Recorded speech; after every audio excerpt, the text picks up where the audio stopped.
to Abu Dhabi now? To attend the last fights. Okay. To attend the last fights only. तो जो शहजादी से जुड़ा मामला था, मौत की सजा मिली थी अबू धाबी में, आज इस मामले में क्या सुनवाई हाईकोर्ट की हुई?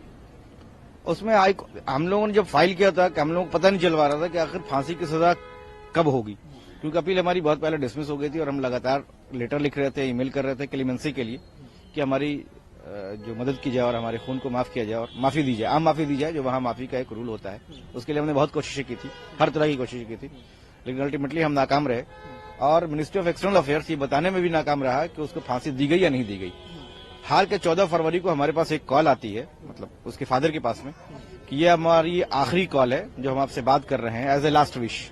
इसके बाद कल या परसों मुझे मतलब मेरी डेथ पेनल्टी हो जाएगी।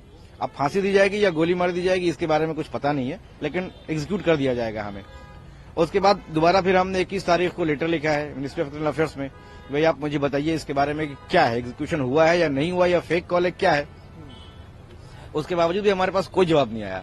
हाल के हमने फिर दिल्ली हाईकोर्ट को अप्रोच किया कि मेरी लीगल स्टेटस जो है उसके बारे में असरटेन किया जाए कि वेदर डॉटर इज अलाइव और नॉट, हैंग्ड और नॉट। तो उसके बाद आज मिनिस्ट्री ऑफ एक्सटर्नल अफेयर्स ने ऑफिशियली ये बात डिक्लेयर कर दी है कि उसको 15 फरवरी को फांसी दी जा चुकी है। लेकिन अब सवाल यह है कि 15 फरवरी को अगर फांसी दी गई थी, हमने आपको 21 तारीख को लेटर लिखा, तो आपको तो पहले से इन्फॉर्मेशन रहा होगा, तो आप मुझे 22 तारीख को बता दिए होते, तो हम तब कोशिश कर सकते थे पहुंचने की। आज जब हमने यहाँ हाईकोर्ट में रिट फाइल किया है, तब आप आज ये बता रहे हैं मुझे कि 5 तारीख को उसका अंतिम संस्कार होगा। अब आज 3 तारीख की शाम है, हम लेटर लिखें, वीजा अप्लाई करें, क्या करें और कैसे करें और कहां जाकर के जाए भी या नहीं जाए, ये भी तो अभी डिसाइड करने का विषय रह गया है हमारे लिए। और ये एक इकलौता मामला नहीं है।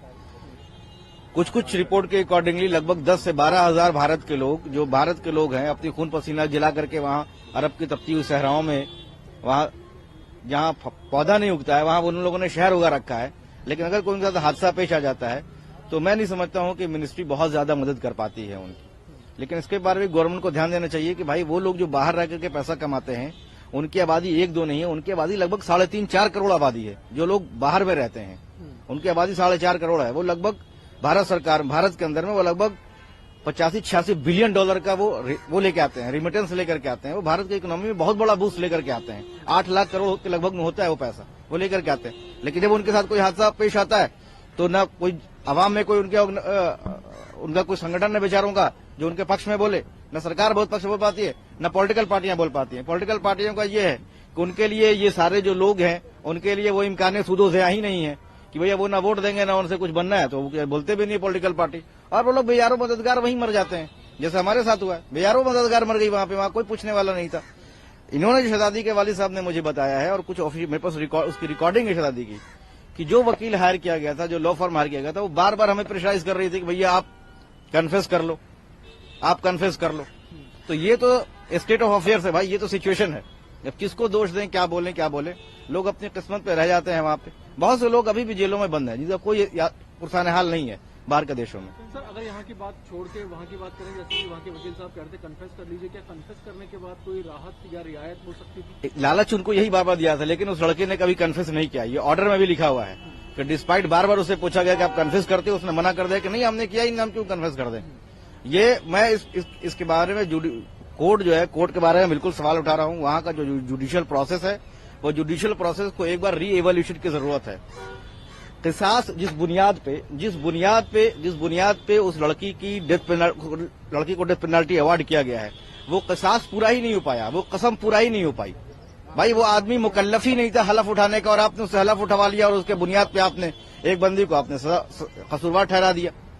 जो बंदा उस दौरान में वहां पे जिसको आप जो आप कत्ल का डेट बता रहे हो, कत्ल का डेट पे वहां मौजूद नहीं है, तो वही कैसे हलफ उठा सकता है कि हाँ उसने देखा है।